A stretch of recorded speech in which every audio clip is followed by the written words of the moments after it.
Goku was always stronger than the gods. It was never a case of he has to listen to what they say because they're gods. It was actually pretty much the opposite. It was like the gods rotated around Goku. In fact, Goku even killed one of the gods and got away with it pretty easily. Ever since the introduction of Beerus, it hasn't been the same. Because Goku was never stronger than Beerus, he was never able to get away with what he did with the likes of the Supreme Kai, King Kai, and all those previous gods. Now that there's an actual god on the scene, Goku is showing a bit more respect, and instead of pointing a ki blast at the Supreme Kai, he is now 100% aware that there are gods out there that are stronger than even him. It's very different from DBZ, where Goku is just stronger than everyone. There is now a hierarchy in place, and it sets up the series a lot better moving forward, because the original point of Dragon Ball was that no matter how strong you get, there will always be someone above. That message is hitting home a lot harder now more than ever. When Goku was the actual strongest in the universe, he was at the top. He could do anything, but there were already pre-established gods who had jurisdiction and actual authority over what went on in the universe. Goku was just the strongest. In the final fight with Kid Buu, the gods couldn't do anything,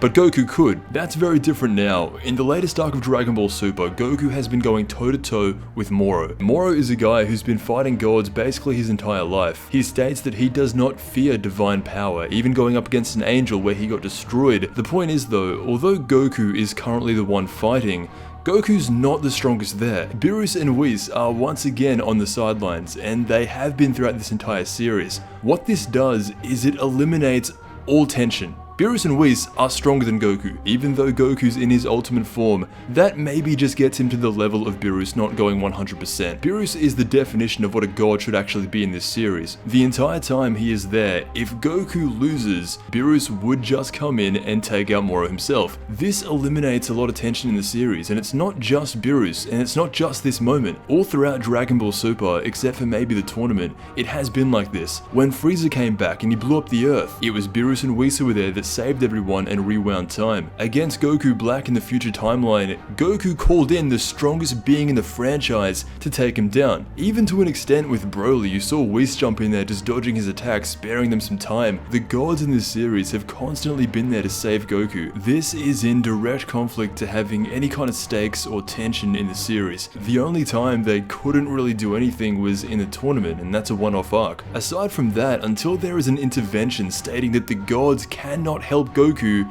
this is going to keep happening. Just by being there, you already know what's going to happen. The fight with Moro is a pretty perfect example of this. Throughout the fight, Moro is yelling at Goku saying, "You proclaim yourself to be a god." The way Goku's fighting is so elegant and so good that Moro thinks that he's fighting against a god when he's just fighting against Goku and Ultra Instinct. Goku is now getting to a stage where he may never need the gods' help ever again. In Ultra Instinct, he is invincible. But there is a reason that Beerus and Whis are there. Once this arc is over, there will be massive changes regarding the gods and angels and how they interact with mortals like Goku. An angel has died under Beerus and Whis' watch, and the Grand Priest is said to come down after the fight with Moro and basically tell them off. That's what Whis says is going to happen. Beerus dying is a big deal because it could set a precedent moving forward that the angels and gods cannot even interact with mortals, just to prevent any deaths like Beerus. But that's what's happening in the modern day of Dragon Ball Super. Let me know what you think. Will Goku be saved by the gods once again, or has he got it under control this time?